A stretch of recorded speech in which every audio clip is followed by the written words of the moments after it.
We don't know. Oh. And now we do. Oh, wait, so it is going to be XP XP Badang. That's nice. I mean, it was a flex maybe to see what obviously popped up there too. So they get the Tigreal to go ahead and help round this lineup, and yeah, Badang in the XP lane. It seems like it'll be a very aggressive early game for both of these teams. It reminds me of how Smart Omega tends to really go for the first blood all the time back in the previous season. But Team Falcons with their lineup, they just seem ready to fight against that. But Big J isn't as readily quick as Super Marco. So Super Marco definitely needs to take advantage of that, especially with the range. Yeah, he's got the range that he can work with, but taking a look at the lineups one last time before we jump into game one here, you guys can go ahead and decide too which team has the stronger draft here. Is it Smart Omega? Is it Falcons leading? Welcome to Mobile Legends. Match for day 3, MPL Philippines S15, and the first time that we're going to actually get to see Smart Omega play, and this is the draft they bring to this game 1. And with that too, again, we know that they can play around with this mobility. Like anytime you see Joy in the jungle, you're going to be working around with the mobility, and you top off that by having that Hylos there to help kind of slow down the opposing team. But you just have to watch out for the amount of crowd control from Falcons here.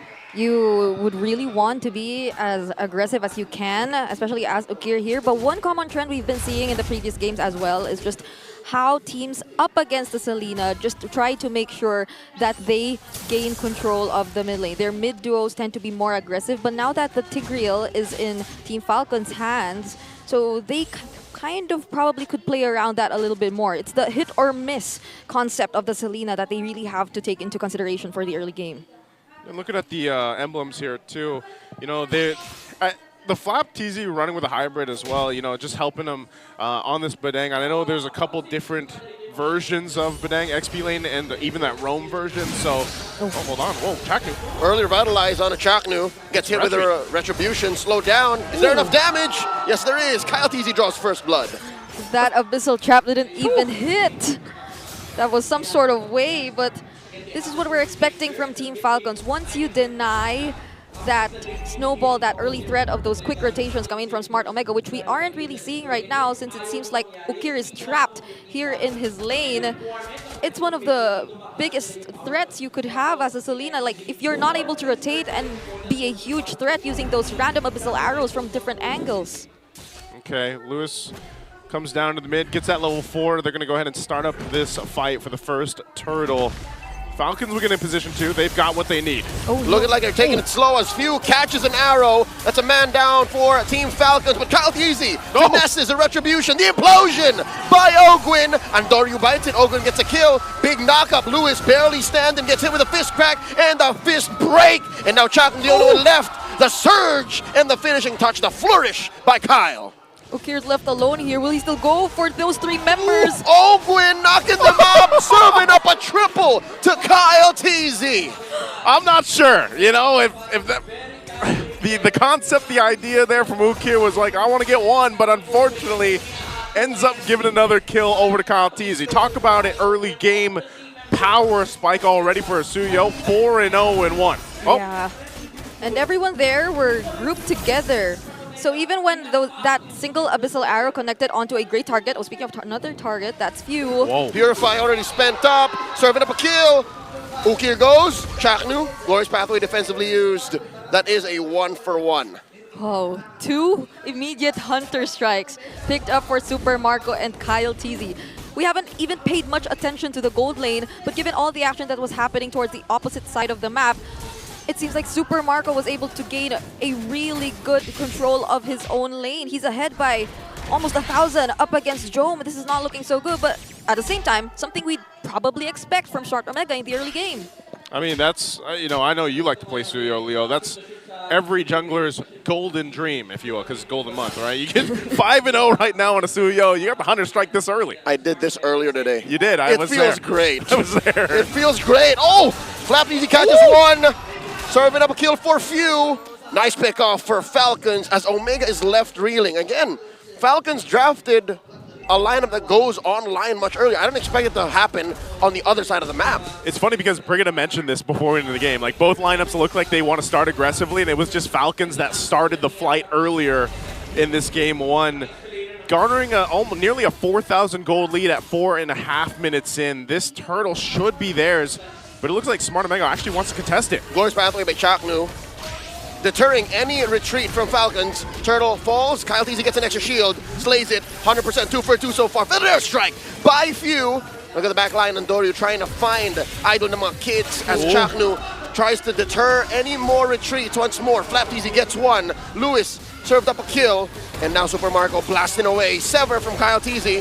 Now the Primal Wrath, and Super Marco slays the wild Centaur man as they walk away with more kills still on the board. 4,000 gold ahead. That team fight was long enough for Super Marco to make it. Yeah. And he was able to get that kill, which could just probably add up to the way he's currently leading in terms of gold. He's the highest earning man in this game so far, and that isn't looking so good. If he gets the Sky Piercer immediately at this point of the game, then the range will be a huge threat here for Smart Omega. Asking you shall receive. Asking you shall receive. He's already got it locked in, so you know that's why he wants to be joining these fights when he can. But I was also impressed with the fact that even despite that deficit before that turtle started up, that Smart Omega was actually able to go ahead and duke it out for that fight and last that long. You know, the only downside, and I know the Salinas have been popping up a lot now, and it's like you throw out the arrows, if they don't land, it's unfortunate because you know, you kind of have to wait for the next cooldown to be up before you can actually do much in a team fight kind of objective there. Gwen not going to land that. Okay. Well, I mean, the lineup here for Smart Omega, the concept of like having Chaknu constantly gather information or constantly be in the faces of Falcons actually increases the chances of those abyssal arrows connecting, right? And actually finding ways to start the team fights for Smart Omega. But as we've previously mentioned, it isn't like they actually spot out members from Falcons alone. It's always that they're grouped together or paired up, similar to what we're seeing across the map right now. And even when they decide to go in, it doesn't feel like their damage is enough. The fights always get split up, and even when they go for their targets, it just doesn't work! Chom gets taken out off camera as Kyle Teasy and Few, alongside Ogwin, dodge a quick pincer attack. Super Marco retaliates. Lewis taken down. Chalton down to half health, backs off. That was a gank that I think Omega wanted to take for themselves, but Falcons instead finds them in a trap. They went that position for the sandwich play, and then it just kind of backfired on them. Again, you have to take in consideration just how far ahead, you know, items and gold-wise Falcons are. So even though that might have worked in their favor, ultimately it just backfires. Yeah, and it's very unfortunate that it was Jome which fell first for Smart Omega. Looks like they're ready for a fight. Flicker Implosion coming in from the Master. The answer, the Feather Airstrike. Glorious Pathway set in by Chaknu. Marco shut down by Andoryu, though too much of the electrical beats. And Chom gets taken out by the ultimate combo of the Filipino Cannon. 2 for 1 the trade. How do you dance around the members of Falcons Esports if you were Jome? You would want to go with your heavy crossbow, just run around and damage their members, but you'd have to take into consideration the burst coming in from Few at this point, that well-reserved and timed implosion plays from Ogwin, and the disruption from Flap Teasy. It worked so well for Falcons Esports now that they're able to group up so early. That's why I like but you know, and I've been a fan of Badang before he started fitting in this meta.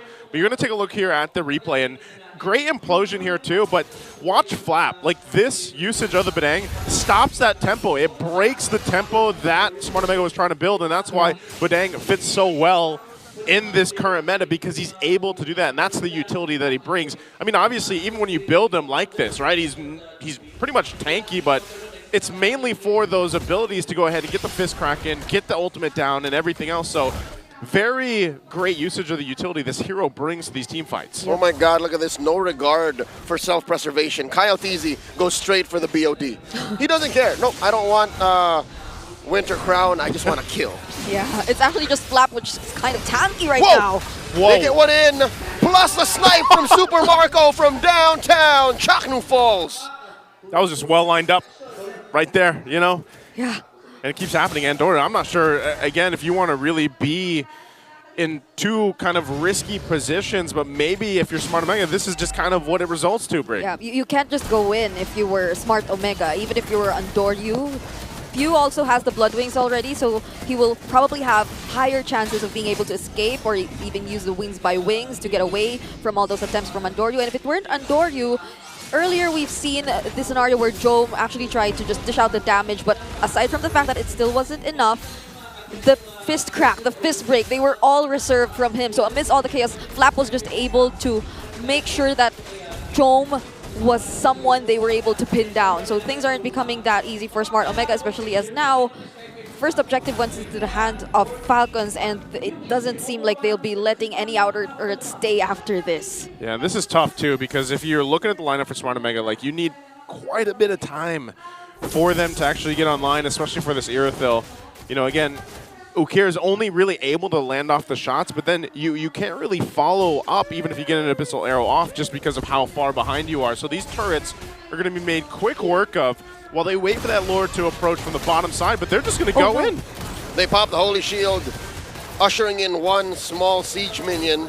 And top lane as well, we'll see a crash on the wave. Smart Omega doing their darndest to quell Falcons' push.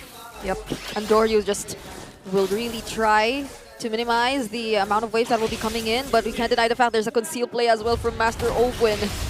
They could threaten away Smart Omega. I cannot see the tempo setting come in from Smart Omega.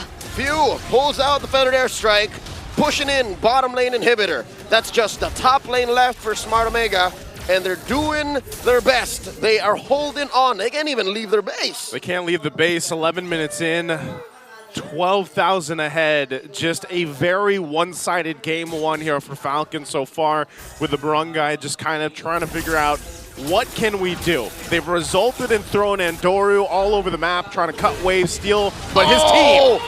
Andoryu, they need you! The flicker and the onward from Lewis might not work out. Okir falls first. Lewis follows up next. Chaknu down as well. It's a double for Kyle, and that leaves two to defend. There's Andoryu. You want to buy time, but how could you in this kind of situation where Falcons just keeps going for it? Charge Surge, finding Andoryu, forcing him to back off, retreat into his own side of the jungle. Oh, he's playing possum. He's just having Falcons chase him down. Kyle and Andoryu. Cat and mouse. All right. They're up top. Hiding in one, surges into one brush, feints the recall. Kyle Teasy severs the heal. Andoryu running around. Tom and Jerry. Trying to catch him here. The rest of the team, they're happy with that. They got all the turrets. Oh, in comes Few. Wings by wings. They know that they're in the Y brush. And the stun and the takedown. All the oats thrown to take down the Nightmare. What perfect timing. Andoryu won't be there for the Lord. Not that they could be confident enough to contest it either way, but that just minimizes their chances of making other plays, which could like bring up their goal, because that's what they need.